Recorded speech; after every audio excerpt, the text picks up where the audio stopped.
représenter un peu la FAL, c'est qu'on est une vieille association à Roubaix, fondée à la fin du 19e siècle.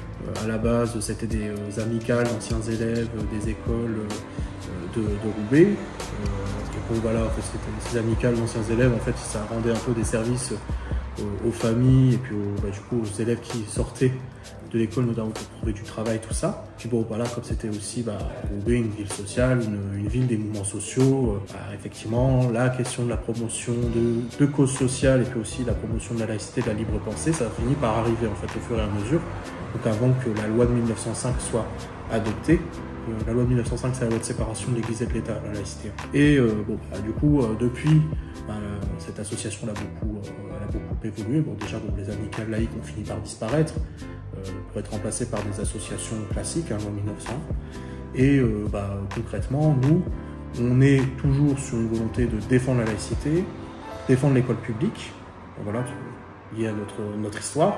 Et puis aussi, de façon générale, promouvoir l'égalité, lutter contre les discriminations. Après, c'est vrai que c'est un sujet qui est toujours perçu comme délicat parce qu'il y a beaucoup de polémiques, puis aussi il y a beaucoup d'instrumentalisation de ce principe. La loi de 1905, elle est très claire sur le sujet, en fait, c'est la séparation de l'Église, des églises et de l'État.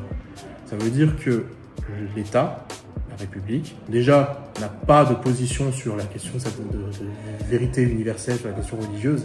Je veux dire, elle n'a pas de position sur le sujet. Elle ne dit pas que Dieu n'existe pas, mais elle ne dit pas que les religions ont tort. Elle dit juste qu'elle est neutre sur le sujet. Et puis, de façon générale, elle ne reconnaît pas les églises comme des forces politiques, des forces qui viendraient lui dire ce qu'elle a à faire concrètement. Donc, l'État est neutre. Donc, effectivement, les fonctionnaires sont neutres.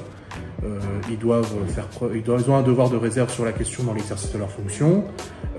Ils doivent traiter les citoyens de façon équitable, qu'importe qu'ils soient croyants ou pas, et qu'importe leur croyance. Et de façon générale, effectivement, voilà, il y a cette phrase un peu célèbre, la République respecte la foi tant que la foi n'entend pas écrire la loi.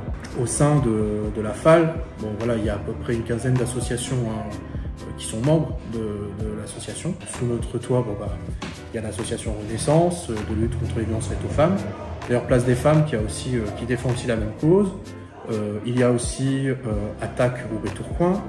Il y a Radio Boomerang, l'association Aravel justement qui gère cette radio associative. Il y a aussi l'Université populaire et citoyenne. Il y a tout un ensemble d'associations qui ont des objets assez divers, mais qui on propose quand même de porter des actions ensemble, des actions d'éducation à la citoyenneté, des actions d'éducation populaire, à travers justement des actions militantes et puis aussi souvent des conférences. Donc voilà, on fait venir des gens pour avoir des débats sur des sujets de citoyenneté, des sujets publics.